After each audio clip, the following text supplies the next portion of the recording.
బొగ్గు బ్లాక్ల ప్రైవేటీకరణ వేలానికి వ్యతిరేకంగా సింగరేణిలోని అన్ని కార్మిక సంఘాలు ఆందోళన వ్యక్తం చేస్తున్నాయి. తొలుత తెలంగాణ బొగ్గు కార్మిక సంఘం ఆధ్వర్యంలో ఆందోళనలు ప్రారంభించగా ఇతర సంఘాలు సైతం పోరుబాట పట్టాయి. సింగరేణిలో గుర్తింపు కార్మిక సంఘం ఏఐటియుసి సైతం ఆందోళన బాట పట్టింది. కాంగ్రెస్ అనుబంధ ఐఎన్టీయూసీ కూడా బొగ్గు బ్లాకుల వేలాన్ని వ్యతిరేకిస్తున్నామని చెప్పింది. సిపిఐఎం అనుబంధ సంఘాలు ఏఐటియుసి సిఐటియు కూడా ఆందోళన చేస్తున్నాయి.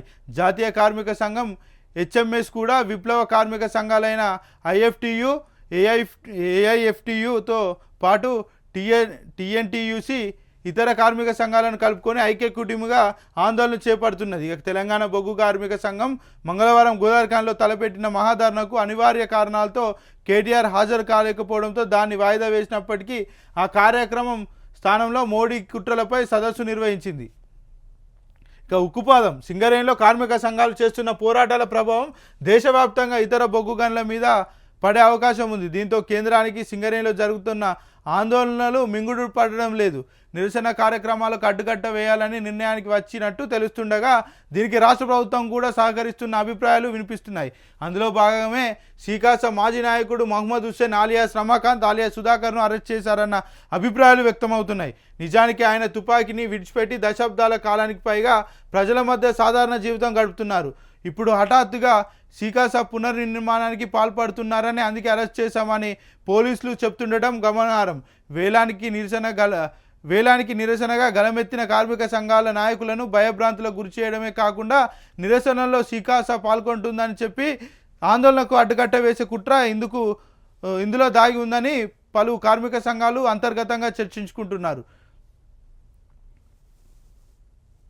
కంటి ఆపరేషన్ ఉన్న వ్యక్తిపై కఠిన చర్యలు. తుపాకీ వీడి సాధారణ జీవితం గడుపుతున్న సికాస మాజీ నాయకుడు రమాకాంత్ వయోభారంతో ఉన్నారు. కంటి చూపు మందగించింది. ఈ నెల 22న వరంగల్లో కంటి ఆపరేషన్ జరగాల్సి ఉండే. ఇక అక్కడ వైద్యులు సమ్మె చేయడంతో ఈ నెల 8కి వాయిదా పడింది. కంటి ఆపరేషన్ వెళ్దామనుకున్న సమయంలో రమాకాంత్ను పోలీసులు అరెస్ట్ చేశారు. ఆయన సహజ శైలి, ప్రశ్నించే తత్వం, ఎవరైనా ఒక సమస్య కోసం అతని వద్దకు వెళ్తే అందరూ సంఘంగా ఏర్పడి పోరాడితే పరిష్కారం అవుతుందని సూచించే వ్యక్తి. అందుకే ఆయనను అనేక సంఘాలు కలిసేవి. సికాసాకు ఆయన దూరంగా ఉన్నారు. ఇక సింగరేణి ప్రైవేటీకరణ కాకుండా కాపాడుకోవాలని, వేలం వేయకుండా చూడాలని సంఘాలన్నీ ఒకటి తాటిపై వస్తాయనే ఇదంతా సాధ్యమని సన్నిహితులతో చెప్తుండేవారని తెలుస్తున్నది. ప్రస్తుతం ఇదే మాటలను అడ్డుపెట్టుకొని పోలీసులు ఆయన అరెస్ట్ చేశారని విమర్శలు వెలువెత్తున్నాయి.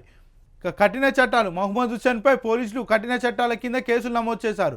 ఐపీసీ సెక్షన్ 10, 12, 18, 18 ఉపా యాక్ట్ కింద కేసు నమోదు చేశారు. విరుద్ధమైన సంస్థలో సభ్యుడిగా ఉండటం, చట్టవిరుద్ధమైన కార్యకలాపాలకు పాల్పడడం, కుట్రలు చేయడం, కుట్రలను ప్రేరేపించడం, సలహాలు ఇవ్వడం, ఉగ్రవాద చర్యల కోసం వ్యక్తులను రిక్రూట్ చేసుకోవడం అనే సెక్షన్ల కింద కేసు పెట్టారు. ఉపా చట్టం కింద అదుపులోకి తీసుకుంటే నాన్ బెయిలబుల్ ఉంటుంది. ఇక సంవత్సరాల కొద్దీ జైలు శిక్షలు పడే అవకాశం ఉంటుంది. రాష్ట్రంలో డిఏపి కొరత. ఏప్రిల్ మే నెలలో కేంద్రం నుంచి 3వ వంతు సరఫరా మంత్రి తుమ్మల కేంద్రానికి విన్నవించిన ఇదే పరిస్థితి. రాష్ట్రంలో డిఏపి కొరత నెలకొంది. ఫలితంగా కీలకమైన వానాకాలం పంట సీజన్లో రైతులు ఇబ్బంది పడుతున్నారు. వరి నాట్లు పుంజుకుంటున్న తరుణంలో కొంత కొరత ఏర్పడడంతో అనేక చోట్ల డిఏపి బ్లాక్ మార్కెట్లోకి వెళ్తున్నట్లు అన్నదాతలు ఆందోళన చెందుతున్నారు. దీంతో కొన్ని చోట్ల అధిక ధరలకు కొనుగోలు చేయాల్సి వస్తుందని ఆవేదన వ్యక్తం చేస్తున్నారు.